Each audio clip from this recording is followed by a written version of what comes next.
I never thought I'd be writing this. My name is Mark and I was married to Jessica for 7 years. To say that our marriage was perfect would be a lie, but it was comfortable. We had built a life together, filled with laughter, vacations, and plans for the future. We were the couple that friends envied, the ones who seemed to have it all figured out. Until I found out she was cheating on me with my tennis coach. In retrospect, there were signs. Little things that I brushed off at first, like how Jessica became more distant after she started taking tennis lessons. She used to come home energized and excited after practice, talking about her sessions with Greg, my tennis coach. I thought it was just her newfound passion for the sport. But then I started noticing changes in her behavior. She was frequently on her phone, texting and giggling like a schoolgirl. When I asked her who she was texting, she'd brush it off and say it was just some friends from the club. I didn't think much of it at the time. That was until one fateful Thursday when I had a rare day off from work. I decided to surprise her by coming home early and making her favorite dinner. As I walked into the house, I caught a glimpse of her phone on the kitchen counter, lit up with an incoming message. The name on the screen was Greg. I felt a knot form in my stomach. I picked up the phone, my heart racing as I read the message. It was explicit, no mistaking that. My blood ran cold. I confronted her as soon as she walked in. It was like a scene from a bad movie. I stood there with her phone in hand, shaking, trying to process what I'd just read. "What the hell is this, Jessica?" I demanded, her eyes widening in shock. Instead of the remorse I expected, she laughed it off. "Oh, come on, Mark. You're being ridiculous. It's just a joke between friends." Joke? I couldn't believe her audacity. I threw the phone on the table and pointed out all the ridiculous excuses she'd made over the last few months, how she'd been avoiding me, and how I had to find out this way. I was angry, but deep down, I felt this overwhelming sadness wash over me. The woman I had shared my life with had betrayed me in the worst way possible. She had lied, and for what? A fling with my tennis coach. The confrontation spiraled quickly. Jessica's demeanor shifted from laughter to anger. "You're so controlling. Why can't you just trust me?" she yelled. I couldn't believe she was turning this around on me. I could feel the rage bubbling up inside me, but I forced myself to remain calm. I told her that trust was earned, not demanded, and she had thrown it away. As she spun more lies, insisting that I was the problem and that I was imagining things, I felt a mix of confusion and betrayal. How could someone I loved so deeply manipulate the situation so easily? The emotional impact of it all felt like a heavy weight in my chest. It was a whirlwind of shock, anger, and heartbreak. In the days following that confrontation, I went through a roller coaster of emotions. One moment I was furious, contemplating revenge. In the next, I was devastated, wondering how to move forward with the life I had built. How could I trust her again? It felt impossible.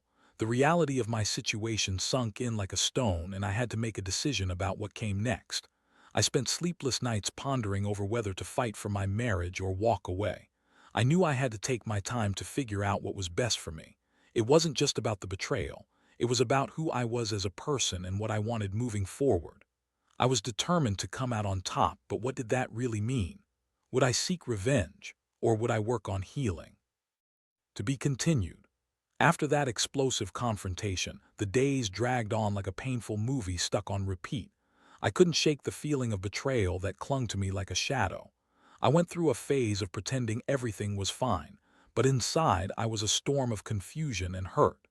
Jessica was still living at home, acting as if nothing had changed, while I was drowning in a flood of emotions. I started observing her closely, trying to catch any more signs of deceit. She continued her tennis lessons with Greg, and I couldn't help but feel a mix of anger and humiliation every time she walked out the door. It was a constant reminder of what she had done, and the thought of her with him made my blood boil. I wanted to confront Greg, to make him feel the pain he had caused, but I held back, unsure of what that would accomplish. Instead, I decided to channel my energy into something productive. I picked up my tennis racket, something I hadn't done in years. I figured if she was going to be with Greg, I might as well become the best player I could be. I started hitting the courts every day, determined to master the game. With each swing and every rally, I felt the weight of my betrayal begin to lift, replaced by a sense of power and control. It was therapeutic, and I found solace in the rhythm of the game. As the weeks went by, I transformed my pain into motivation. I started training harder than I ever had before. I even signed up for a local tournament, something I would have never considered before. The thought of competing was exhilarating. I felt alive again, as if I had found a piece of myself that I thought was lost forever. Meanwhile, Jessica noticed my newfound focus and began to grow anxious. She could sense the shift in our dynamic, the way I was no longer clinging to her or begging for her attention. Instead, I was pouring my heart into tennis, and it was clear she didn't like it. It was almost as if she wanted to keep me in a constant state of dependency, but that was no longer possible. One evening, she came home after a particularly late practice. I was sitting on the couch, stretching out my legs after a long session at the courts. She plopped down next to me and tried to initiate a conversation about our day, but I could see the tension in her shoulders. "Mark, can we talk?" she asked, her voice softer than usual. "What's there to talk about?" I replied, keeping my eyes focused on the TV. I didn't want to engage in her games anymore. "Look, I know things have been tough between us, but I feel like you're pushing me away. We can work through this," she pleaded, her eyes searching mine for something, maybe forgiveness or perhaps just an acknowledgement that I still cared. I turned the TV off and faced her, feeling the anger bubbling up again. "You think we can work through this? After everything you've done, you're still seeing Greg, aren't you?" I shot back, my voice rising. She rolled her eyes, deflecting with a smirk. "Oh, come on, Mark, it's just tennis. You're being dramatic. You're just jealous because I'm getting better than you." "Better than me? Is that what this is about?" "I'm not jealous, Jessica. I'm disgusted," I shot back. My heart was racing and I could feel the tension crackling in the air. She huffed, crossing her arms defensively. "Why can't you just let it go? You're acting like a child." In that moment, I realized I was done with her lies. I had wasted enough time wallowing in pain. I needed to take control of my life, and the first step was letting her know I wouldn't tolerate her manipulative behavior anymore. "I won't play your games, Jess. You want to keep seeing him. Go ahead, but I'm done pretending like this is going to work. I'm focusing on myself now." Her face paled, and for the first time I saw a flicker of fear in her eyes. She wasn't prepared for me to stand my ground. The tables had turned, and while she had been the one in control for so long, I was finally regaining my footing. In those moments of confrontation and clarity, I began to reassess everything. The betrayal didn't just hurt, it ignited a fire within me. I wanted to be the champion of my own life, and Jessica was no longer part of that vision. As I trained relentlessly, I also started to think strategically about what to do next. I wouldn't just sit back and let her walk all over me. I wanted to show her that I could rise above this betrayal and come out victorious. It was no longer about revenge. It was about reclaiming my identity. With each passing day, my resolve grew stronger. I had a tournament coming up, and I was going to make sure that I played my heart out. I would prove to myself and to Jessica that I was more than just a man betrayed. I was rising to become a champion, and she wouldn't be able to take that away from me. To be continued. The day of the tournament arrived, and I could hardly contain my excitement mixed with nerves. The local community center had transformed into a buzzing hive of athletes and spectators. I had trained hard, putting in countless hours on the courts. My muscles were sore, my mind was focused, and for the first time in weeks I felt alive. As I walked into the facility, I spotted Jessica across the room. She was mingling with the other players, laughing and chatting. The sight of her made my stomach churn, but I reminded myself that this was my day, not hers. I was here to compete, to show everyone, including her, that I was not just some forgotten husband. I was a competitor, a fighter, and I was ready to claim my victory. The matches were intense, but I felt energized. With every serve and every return, I channeled the anger and hurt I had been feeling into my game. I was playing like a man possessed. I breezed through the early rounds, defeating opponents with a level of skill I had never displayed before. It was as if the betrayal had unleashed a beast inside me, one that was hungry for success. In between matches, I caught Jessica's eye. She had stopped laughing and was now watching me with an expression I couldn't quite decipher. Was it disbelief? Regret? I didn't care. I was too focused on my performance to let her emotions distract me. After all, this was my moment. As the day wore on, I found myself in the finals, a position I had never expected to reach. My heart raced as I prepared to take on my final opponent. The crowd was buzzing, cheering for both sides. I stood at the baseline, my heart pounding, ready to face the challenge ahead. But as I looked up, I caught sight of Jessica in the stands again, her expression now a mix of concern and something I could only describe as admiration. It felt strange to see her like that after everything that had happened. The match began, and I was determined to win. I played aggressively, each point reminding me of the betrayal that had fueled my fire. The first set went quickly in my favor. I could hear the crowd cheering, and it felt intoxicating. With every point I won, I could see Jessica's face change, her disbelief morphing into something akin to realization. Maybe she was starting to see just how serious I was about reclaiming my life. But then, halfway through the second set, I felt a twinge of doubt. Memories of our life together flooded my mind, the laughter, the trips, the dreams we shared. I shook my head, trying to push those thoughts away. I couldn't afford to lose focus now. I had come too far. As the match progressed, I saw Greg watching from the sidelines. He stood there, arms crossed, a smug look on his face. The sight of him made my blood boil, and I channeled that anger into my game. With each serve, I imagined sending a message to him. I wasn't going to be the one left behind. The final moments of the match were tense.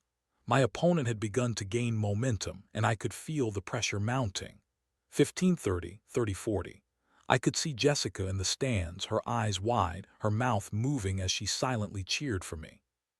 I took a deep breath, remembering all the hours I had spent training, all the pain I had endured, and how far I had come. This was it. I was not going to back down now. With my heart racing, I served the ball with everything I had. It flew past my opponent, landing just inside the line. The referee's whistle pierced the air, signaling the point in my favor.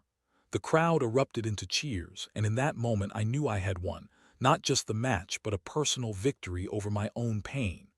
As I stood there, my arms raised in triumph, the cheers of the crowd drowned out everything else.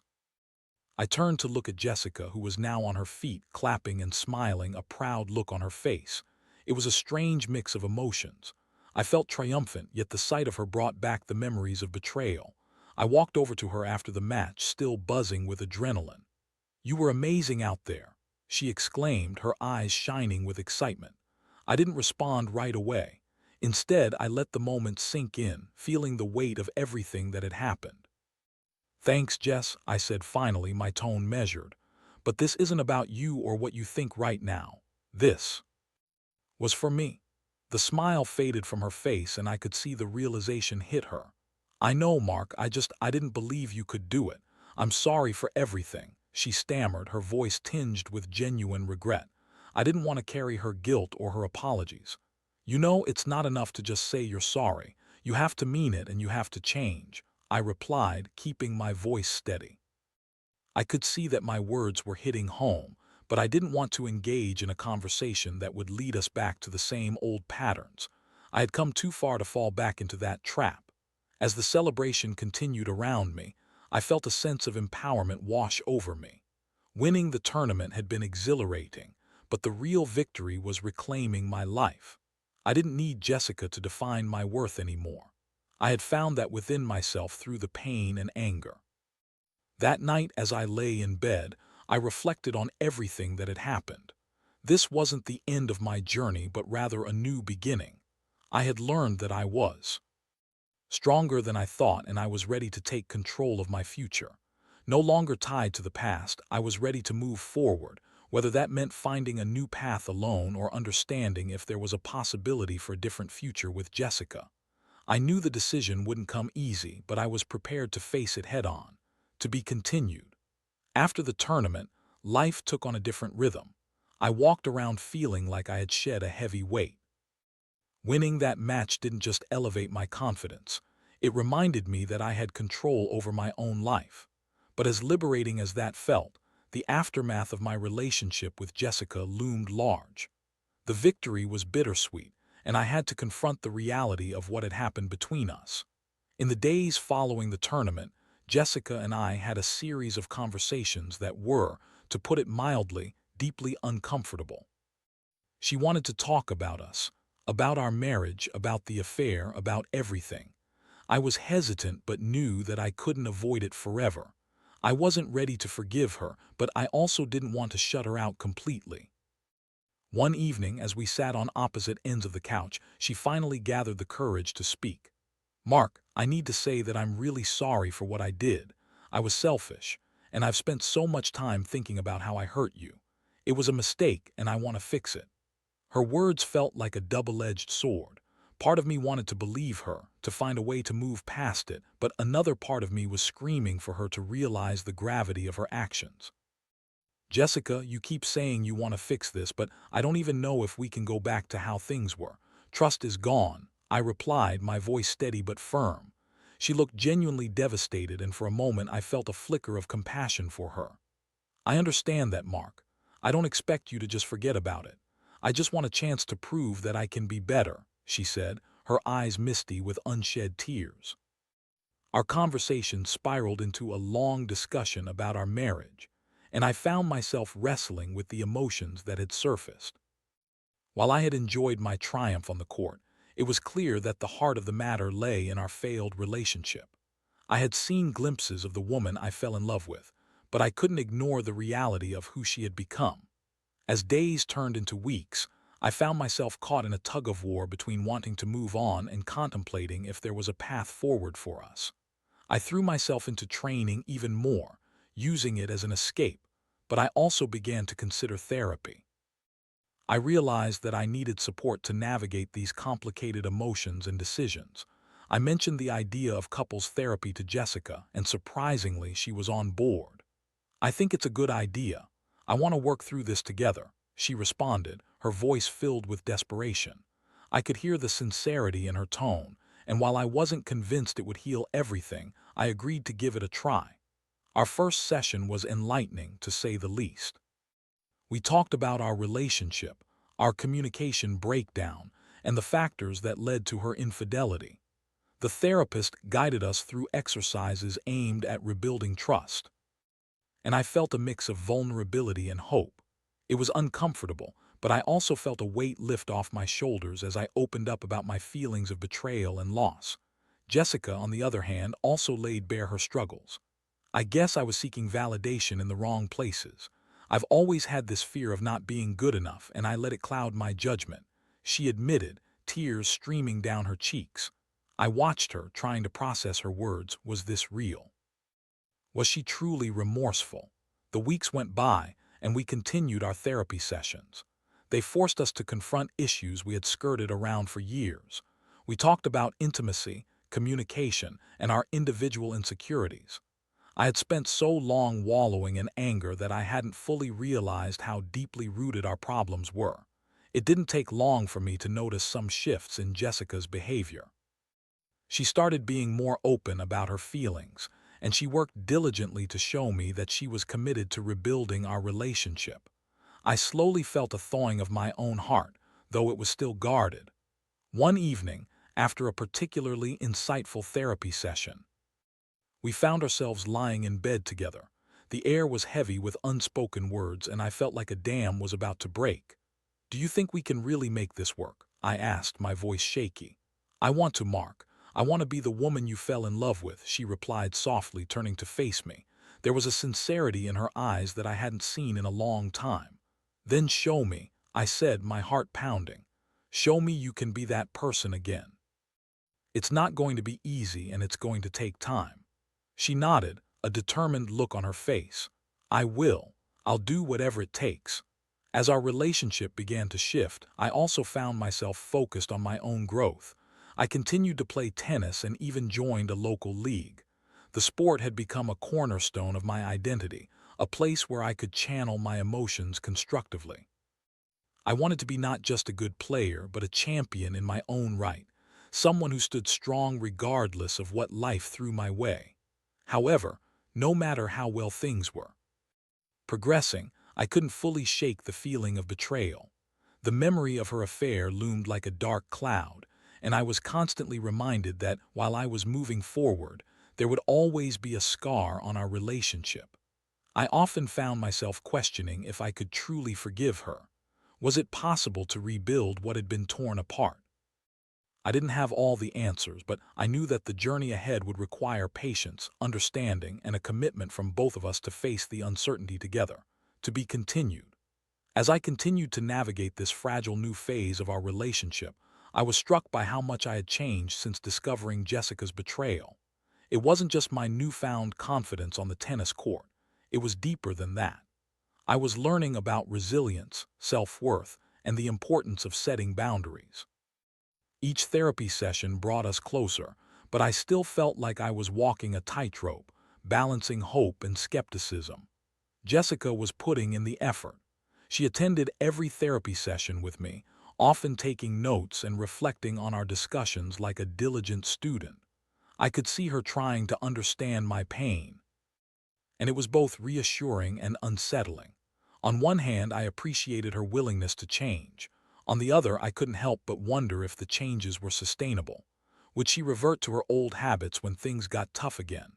One evening, after a particularly grueling day of work, I returned home to find a candle-lit dinner waiting for me. Jessica had gone all out, and the sight of the beautifully set table made my heart swell and then twist with uncertainty.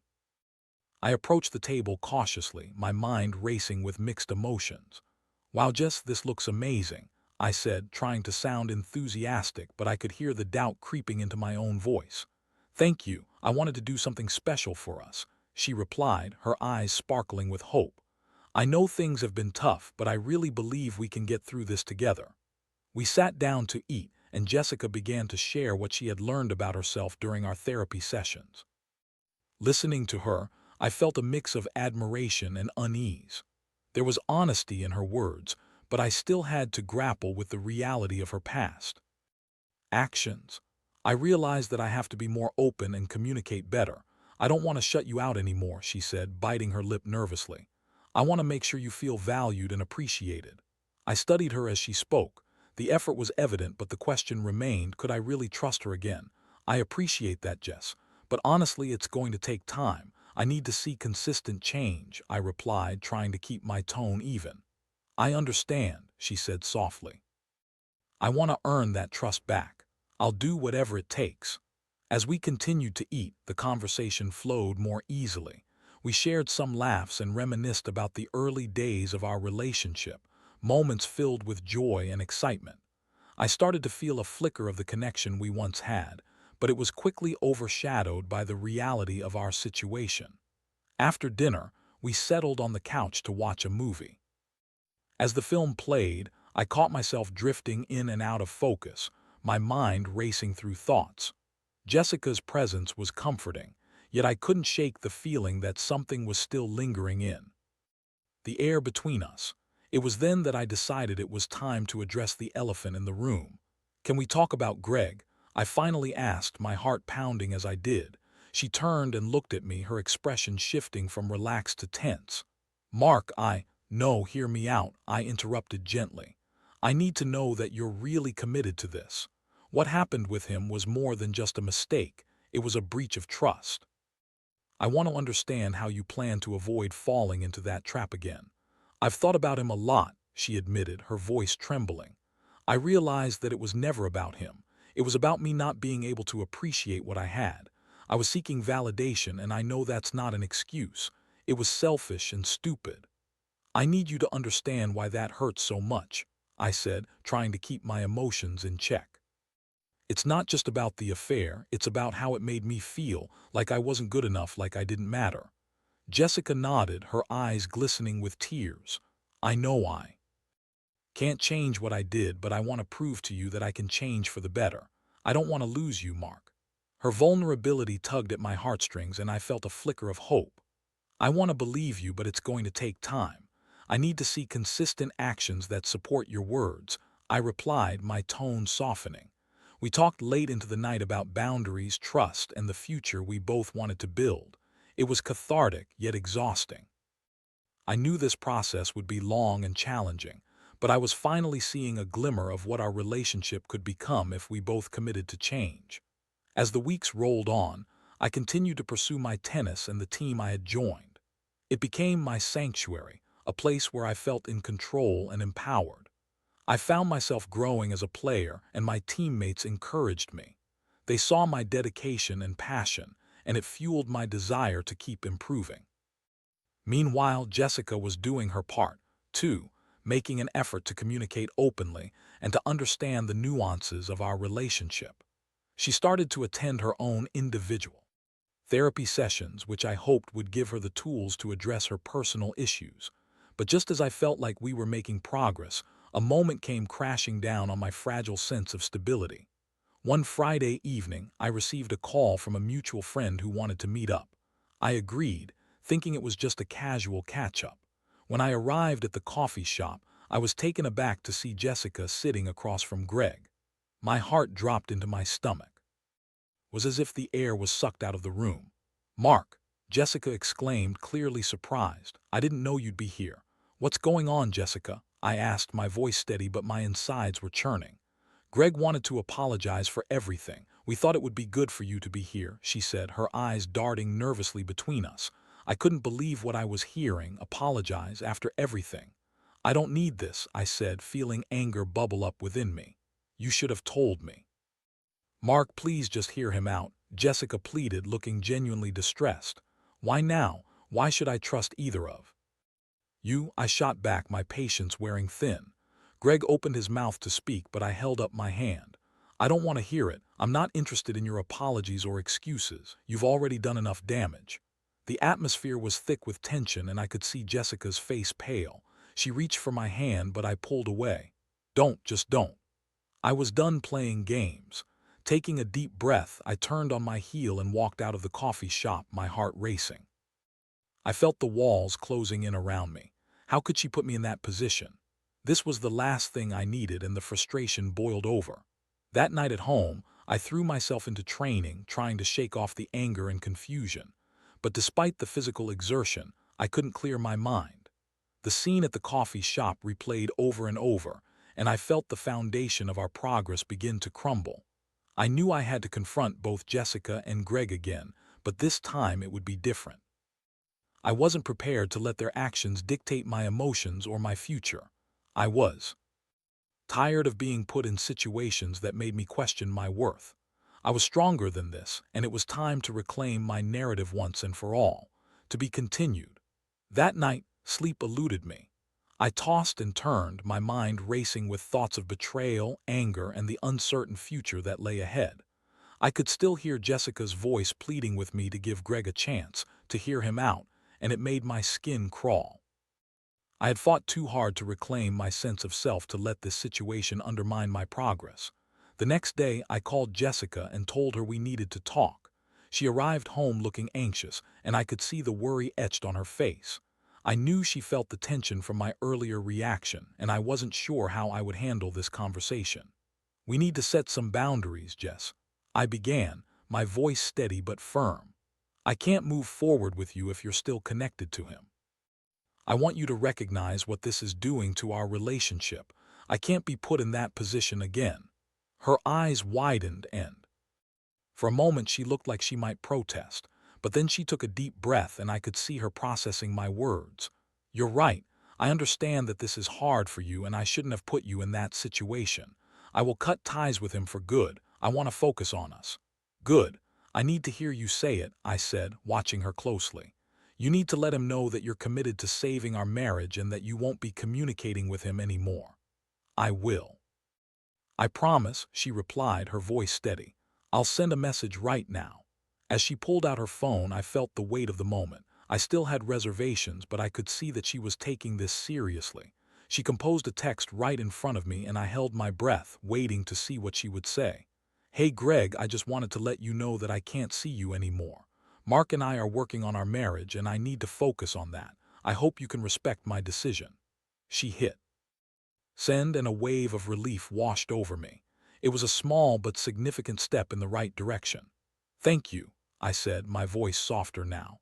"I appreciate you doing that. It means a lot." After she sent the message, we sat in silence for a moment. I could feel the tension in the air slowly dissipating as we began to talk about our feelings again. We both acknowledged how hard the journey had been, but we also recognized the progress we were making. "I'm scared, Mark," she admitted, her voice trembling. "I'm scared that I'll mess this up again. I didn't realize how reckless I had been until it was almost too late." "I'm scared too," I confessed, meeting her gaze. "But I want to believe that we can turn this around. I want us to be better." We discussed our goals for the future, how we wanted to communicate better, how we could support each other, and what we needed from one another moving forward. It was a conversation filled with raw honesty, but it also felt hopeful. I could see that she was genuinely invested in making it work, and I was cautiously optimistic. In the weeks that followed, we continued our therapy sessions and made a conscious effort to check in with each other. I focused on my tennis and participated in more local tournaments, channeling my emotions into the sport that had become my escape. Each match was a reminder of my strength and the journey I had gone through. Jessica also began to explore her own interests, even taking up a new hobby that allowed her to express herself creatively. This shift in our individual lives helped us reconnect on a deeper level, and we found ourselves enjoying each other's company again. The laughter began to return, and the little moments we shared felt genuine. However, I was still cautious. I knew that rebuilding trust took time, and I was committed to taking it one day at a time. The scars of betrayal would always exist, but they no longer held the same power over me. I was learning to define my own worth outside of our relationship, and that was liberating. One evening, after a long week, Jessica and I sat on the back porch, sipping wine under the stars. "You know, I'm really proud of us," she said, leaning her head on my shoulder. "I didn't think we could get through this, but here we are. We're actually working on it." I smiled, feeling a warmth spread through me. "We've come a long way, but we still have a journey ahead. The important part is that we're taking it together." She looked up at me, her eyes shining with sincerity. "I promise to keep putting in the effort, Mark. I don't want to lose you again." Her words resonated deeply within me. "And I promise to communicate how I feel. I won't hide my emotions anymore." As we sat together in that quiet moment, I understood that while the path ahead may still be challenging, it was one we were willing to walk together. I had learned that strength comes not just from overcoming pain, but from facing it head-on together. We were forging a new path, one where trust could be rebuilt, love could flourish, and hearts could heal. I didn't know what the future held, but I was ready to embrace it, whatever it may be. It wasn't just about winning or losing. It was about resilience, compassion, and the determination to fight for love, even when it felt impossible. And for the first time in a long while, I felt hopeful.